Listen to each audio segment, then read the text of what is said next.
سمجھتے ہیں اس ترمیم کا عام عوام کے لیے کتنا فائدہ یا نقصان ہوگا؟ دیکھیں، عام عوام کو یہ کہا جا رہا ہے کہ اب اس ملک میں کوئی آزاد عدلیہ نہیں ہوگی. ان کے گھر اگر ٹوٹتے ہیں، ان کے بچے اغوا ہوتے ہیں، ان کی عزتوں پر حملہ ہوتا ہے، ان کو مارا پیٹا جاتا ہے تھانوں میں، تو ان کے لیے اب کوئی داد رسی نہیں ہے، ان کے لیے کوئی انصاف نہیں ہے. یہ چیز ہر ایک کو معلوم ہونی چاہیے کہ یہ کوئی ایسی چیز نہیں ہے جو کسی کتاب میں بس ہو رہی ہے. اس کا براہ راست اثر ان کی زندگیوں پر ہوگا. ایک عدلیہ کا جو نظام ہے اس ملک کا، اس کو پامال کیا جا رہا ہے. یہ کہا جا رہا ہے کہ وزیر اعظم اپنی جیب سے نام نکال کر ایک آئینی عدالت بنائیں گے. اس آئینی عدالت کا چیف جسٹس وہ مقرر کریں گے، باقی جو جج ہیں وہ بھی وہ مقرر کریں گے. تو آپ سوچ سکتے ہیں کہ کن لوگوں کو مقرر کیا جائے گا. ہم نے دیکھا جو 26ویں ترمیم ہوئی اس کے بعد ایک آئینی بینچ بنا. اس آئینی بینچ نے ماضی کے فیصلوں کو تلپٹ کیا. سپریم کورٹ کہہ چکا تھا کہ سویلین کی ٹرائل ملٹری عدالت میں نہیں ہو سکتی. اس آئینی بینچ نے اس فیصلے کو رد کیا.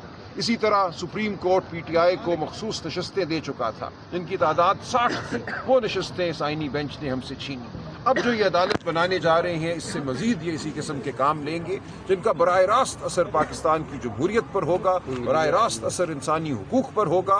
یہ ایک انتہائی خوفناک لمحہ ہے ہماری تاریخ کا. اسی طرح ہائی کورٹوں کے حوالے سے ایک بہت بڑا کھلواڑ ہو رہا ہے.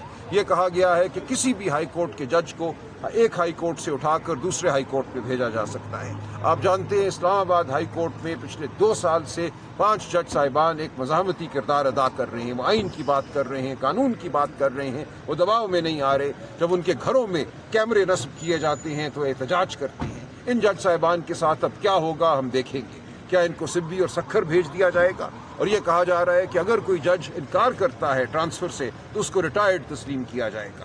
تو یہ ایک انتہائی خوفناک حملہ ہے جو آئینی نظام پر کیا گیا ہے. اس کی مزاحمت آپ کو، مجھے، پاکستان کے عوام کو کرنا ہے اگر ہم نے اس ملک میں عدلیہ کا تصور، آزاد عدلیہ کا تصور، عدل کا تصور بحال رکھنا ہے. اچھا سلمان اکرم راضی صاحب، یہ بتائیں 26ویں آئینی ترمیم کے بعد بھی ہم نے دیکھا کہ کوئی اپوزیشن جو ہے وہ جارحانہ رویہ جو ہے وہ اختیار نہیں کر سکی. اس دفعہ تو جمعیت علماء اسلام نے بھی اس کو مسترد کر دی ہے.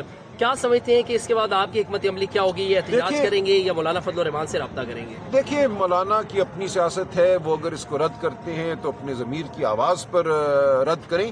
ہم یہ توقع کرتے ہیں کہ ہر وہ قوت، ہر وہ شخص جو آئین سے وابستگی رکھتا ہے، جو انسانی حقوق سے وابستگی رکھتا ہے، جو ایک آزاد عدلیہ چاہتا ہے، جو عزت چاہتا ہے، چادر چار دیواری کا تقدس چاہتا ہے، وہ ہمارے ساتھ ہوگا، ہمارے ساتھ باہر نکلے گا.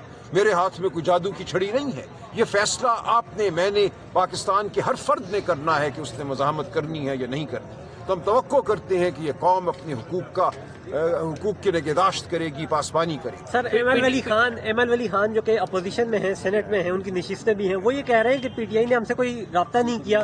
اگر رابطہ کرتے تو ہم ان کے ساتھ چلتے. دیکھیں، ان کو ہمارے رابطے کی ضرورت نہیں ہے. میں بار بار یہ کہتا ہوں کہ یہ ہر جماعت نے، ہر شخص نے اپنے ضمیر کو کھنگالنا ہے، اپنے ضمیر سے پوچھنا ہے کہ وہ کہاں کھڑا ہے. ان کو ہماری دعوت کی ضرورت نہیں ہے.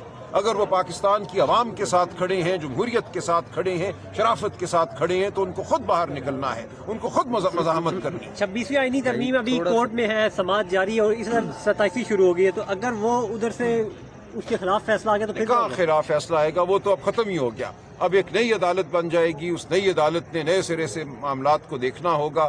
وہ 26ویں ہو یا 27ویں ہو. بڑی حد تک کہ 27ویں ترمیم نے 26ویں ترمیم کو غیر مؤثر کر دیا ہے. یہ اس سے زیادہ خوفناک ترمیم ہے. 27ویں آئینی ترمیم کے بعد عمران خان کی کیسز کا مستقبل کیا دے رہے ہیں؟ 28ویں ترمیم بھی لے کر آ رہے ہیں. دیکھیں، اب یہ 27ویں غیر مؤثر ہو جائے گی اس سے. ایسا ہی ہوگا نا. اب تو یہ پورے آئین کو اگر کل تلف کر دے تو آپ کیا کہیں گے؟ کس عدالت کے پاس لے کے جائیں گے؟ یہ فیصلہ پاکستان کی عوام کو کرنا ہے، اور تاریخ گواہ ہے کہ بالآخر عوام ہی یہ فیصلے کرتی ہے، عدالتیں یہ فیصلے نہیں کرتی. صاحب، یہ ترمیم پاس ہوگی. ایک آپ کی پی ٹی آئی کے سینیٹر اور جے یو ایف کے سینیٹر نے ووٹ ڈال دیا، وہاں پہ کھڑے ہوئے، کیا کہیں گے آپ؟ دیکھیے، میرے پاس تفصیلات نہیں ہے اس وقت. کیا یہ سینٹ کے سیشن میں موجود ہیں؟ سر، میں تصویر آپ کو دیکھیے، پھر ہم اس کے خلاف بالکل کارروائی کریں گے. ان کو اگر انہوں نے ایسا کیا ہے، سر انہوں نے کمیٹی سے بھی شاید استعفیٰ پارٹی نہیں کی دیا تھا، ہدایت کے برخلاف اگر انہوں نے کچھ کیا ہے تو یقیناً ہم ان کو پارٹی سے بھی خارج کریں گے، اور ان کے خلاف ڈیفیکشن کا جو قانون ہے اس کو حرکت میں لائیں گے. لیکن مجھے تفصیلات معلوم کرنے کے. راجہ صاحب، یہ بتائیے گا کہ 27ویں آئینی ترمیم کے بعد خان صاحب کے کیسز کے حوالے سے آپ کیا مستقبل دیکھ رہے ہیں ان کا؟ دیکھیے، جب آپ کو مجھے انصاف نہیں ملے گا تو خان صاحب کو بھی انصاف نہیں ملے گا. ہم بہرحال قانونی جنگ لڑیں گے، لیکن ہم اس پہ کوئی تکیہ نہیں کریں گے. ہم پاکستان کی عوام کو یہ کہیں گے، بار بار یہ کہیں گے کہ یہ جنگ صرف عمران خان کی جنگ نہیں ہے، یہ پی ٹی آئی کی جنگ نہیں ہے، یہ تمہارے مستقبل کی جنگ ہے، یہ تمہارے بچوں کی جنگ ہے. کل کو کوئی بھی تم میں سے اٹھایا جا سکتا ہے، اور اٹھائے گئے ہیں. ہم نے دیکھا ہے کہ پچھلے 6 مہینوں میں پنجاب میں 600 سے زائد لوگوں کو پولیس مقابلوں میں قتل کیا گیا ہے. آپ نے دیکھا مرید کے میں کیسے قتل عام ہوا، 26 نومبر کو اسلام آباد میں قتل عام ہوا. تو اس ملک میں اب نہ کوئی قانون ہے، نہ کوئی احتساب ہے. اگر ہم نے ایسے ملک میں رہنا ہے، قبرستان میں رہنا ہے، گونگے بہرے ہو کر رہنا ہے، اندھے ہو کر رہنا ہے، تو یہ کوئی انسانیت کے قابل زندگی نہیں ہے. ہمیں فیصلہ کرنا ہوگا کہ ہم انسان ہیں یا بھیڑ بکریاں ہیں. سہیل افریدی